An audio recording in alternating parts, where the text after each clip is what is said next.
Je viens donc d'Alexandrie. Je suis d'Alexandrie, je suis né là-bas. Et au cœur d'Alexandrie, vous avez une statue d'Alexandre qu'on appelle le Grand. Pourquoi était-il grand? Parce que il a conquis un empire allant de l'Indus à l'Atlantique, un conquérant. Et Alexandre est monté sur un cheval, bien sûr, comme tous les conquérants, comme tous les grands hommes. Puis, son empire s'est effondré. Plutôt s'est disloqué. Qui a pris la place? César. César, la dynastie de César. Et ça a été l'empire romain. Boum. Qui lui aussi avait les mêmes dimensions et peut-être encore plus grandes.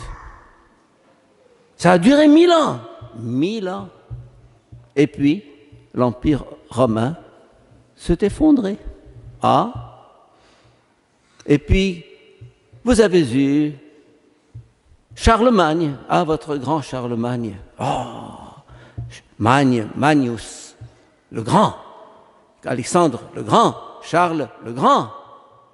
Il est grand, il a fait un empire, et cet empire s'est effondré. Puis vous avez eu une succession de rois, de règnes, d'empires, avec tous vos lui le premier jusqu'au dernier, qui a mal fini d'ailleurs. Et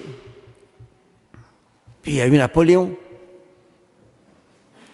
Napoléon, venu en Égypte, en 1798, monté aussi sur un cheval, car les grands conquérants sont sur des chevaux.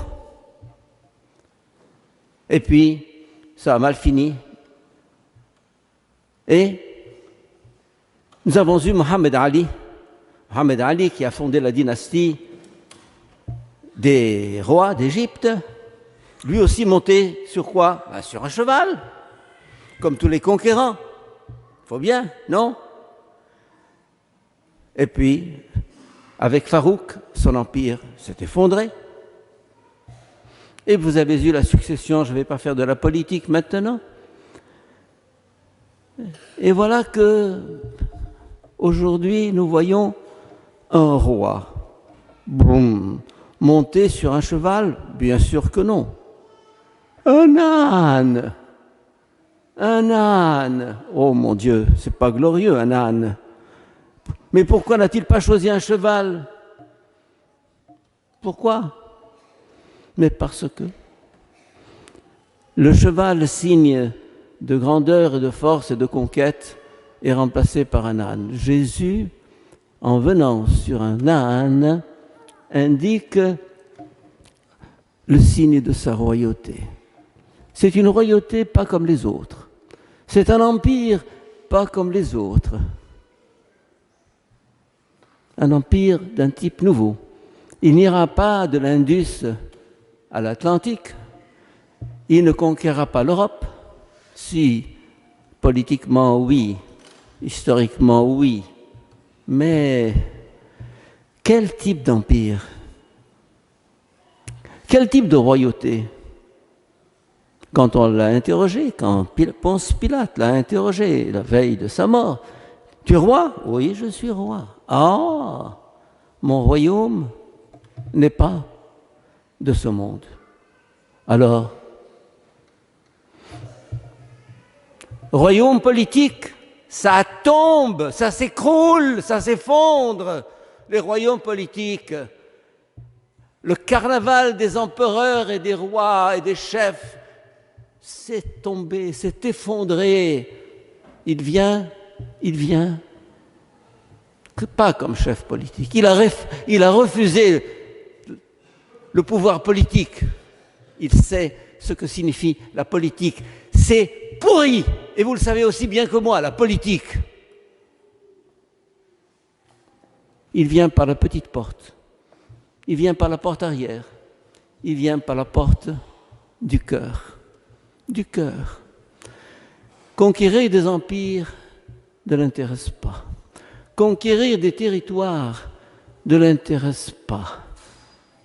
S'installer sur un trône ne l'intéresse pas.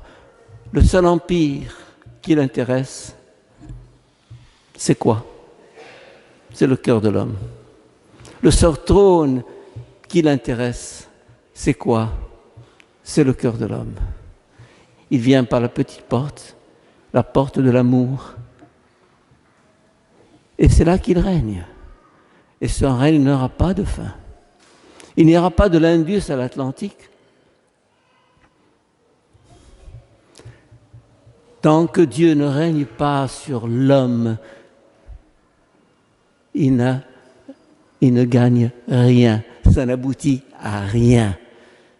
Et il y a peut-être un grand malentendu dans l'histoire de l'Église qui a voulu être, elle aussi, une puissance politique et temporelle, et ça a échoué. Et nous le voyons maintenant. Et l'histoire va recommencer autrement. Vous allez me dire, ah, vous croyez encore à l'avenir du christianisme? Vous croyez encore à cette utopie? Oui, j'ai la naïveté de croire que l'avenir est à Jésus-Christ, mais pas le Jésus-Christ politique, mais pas le Jésus-Christ conquérant, mais pas le Jésus-Christ empereur, le Jésus-Christ venu sur un petit âne.